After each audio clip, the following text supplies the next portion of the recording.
The Real Recipe for Profit by Thomas Thorlickson. Processed foods has become, in the last 30 years, the largest growing food industry and the main source of profit for many of the companies involved with today's modern food industry. So when we add value to our foods, we're not just adding value for the customers. This is where the profit is made for those big companies. There are some substantial emerging markets that have tremendous potential in this specific area of our expanding food industry. How can we determine how to add value to Cargill in these nations? Here is my proposal on how we sell our product to Cargill. Emerging markets. Markets such as the Hispanic group within the United States is one of these few expanding markets. Hispanics in the past 10 years have been calculated that 85% of their meals are prepared at home. This is a rather high percentage compared to the average American who eats 70 to 80% of his meals either fast food, restaurant, or prepackaged foods, or including prepackaged foods like steamed vegetables or something like that. China and India have 36% of the population and are relatively untouched when it comes to selling processed foods within these nations. These markets alone could amount for billions of dollars in revenue for Cargill and other food processing companies if they reach the levels that are within America.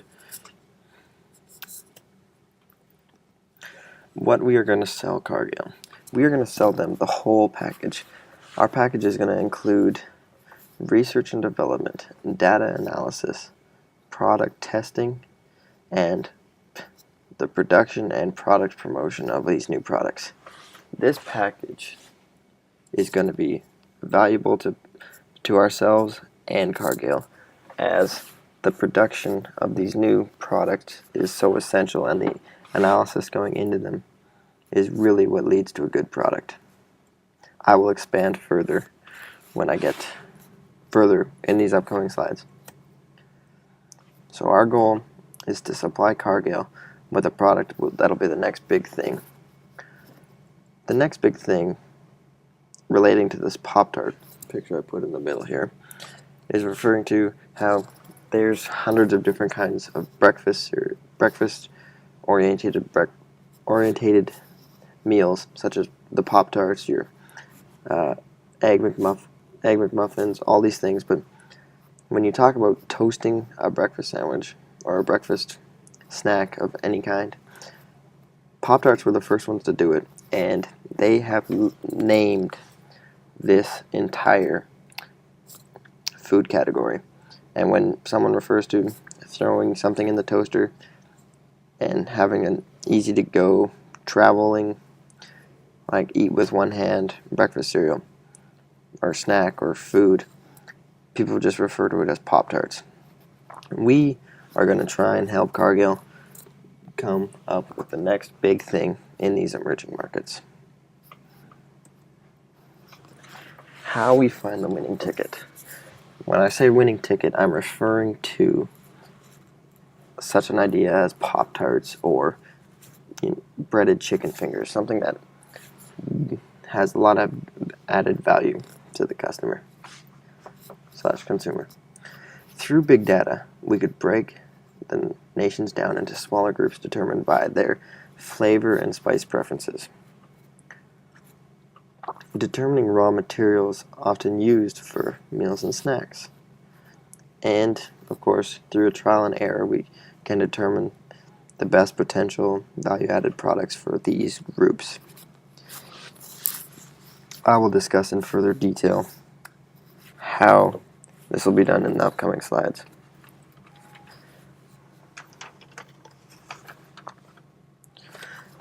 Step 1.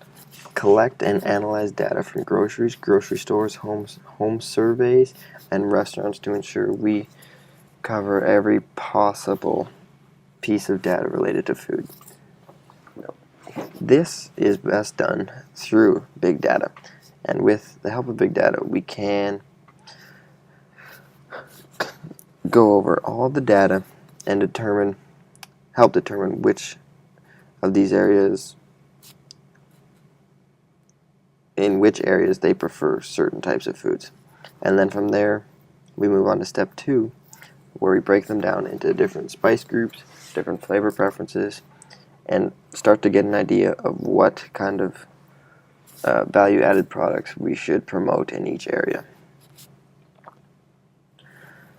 So once we have the information collected and we break it down into individual groups, and we find out, say, that in Southeast Asia we have a lot more drive, a lot more want, a lot more taste for a strong spice presence and full flavors, whereas up in the northern they've been used to bland, not bland food, but food with a lot more consistent taste, texture sort of thing. We can narrow down our potential products for these groups. So in step 3, from all the data we collected, we can come up with these potential products and start testing them. When I say testing them, we will produce enough of the product to go around and have a sample at the grocery store, or say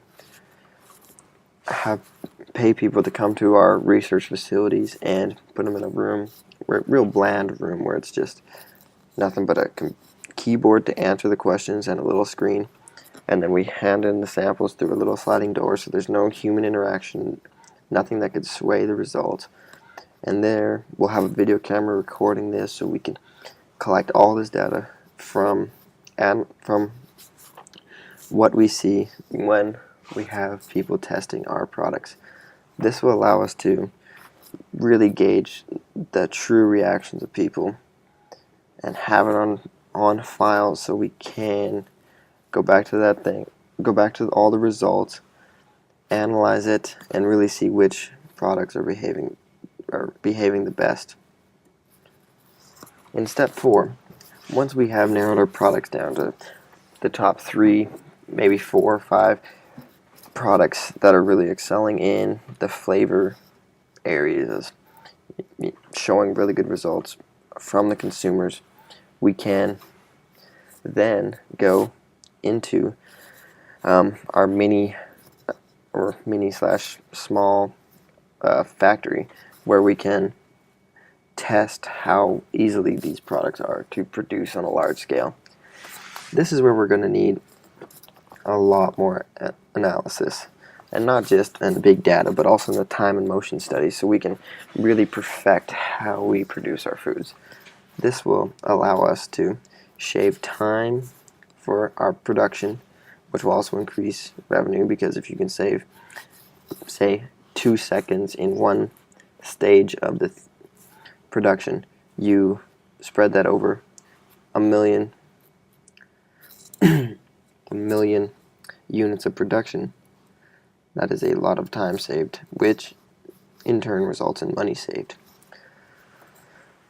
So with the help of big data and time and motion studies, we can make sure that the products are going to be easy for us to produce, and if they turn out to not be easily produced, we just won't push that product any further. Step 5. Initiate production and product promotion of top performing product out of the remaining 3. So once we have them narrowed down to the top 1-2 products for an area, we can start staging how we're going to promote these products. This is where we'll do another analysis of big data, where we'll sample our advertising, our packaging, and which kind of keywords to throw on our marketing campaign for this product.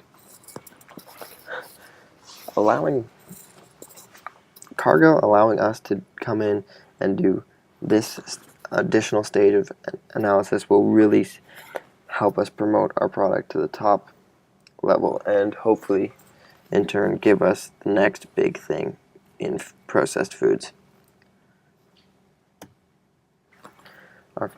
Our future. This proposal is great for our business because the competitive nature of the food industry results in roughly 15,000 new products being produced each year worldwide. Introducing Cargill into these new markets will form a strong and growing business relationship.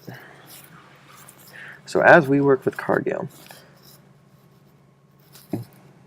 our business will grow tremendously because the continuing revolution of the food industry keeps revolving and revolving and revolving, allowing us to be producing new products and testing these new products and doing all the data analysis, which would in turn just keep rotating and rotating and rotating as we continue to produce new products for Cargill and keeping ourselves rather busy.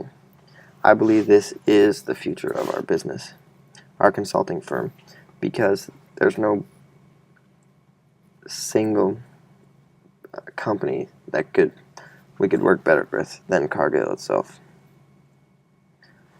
The sources for some of my images and ideas have come from here, and thank you for taking the time to listen to my presentation.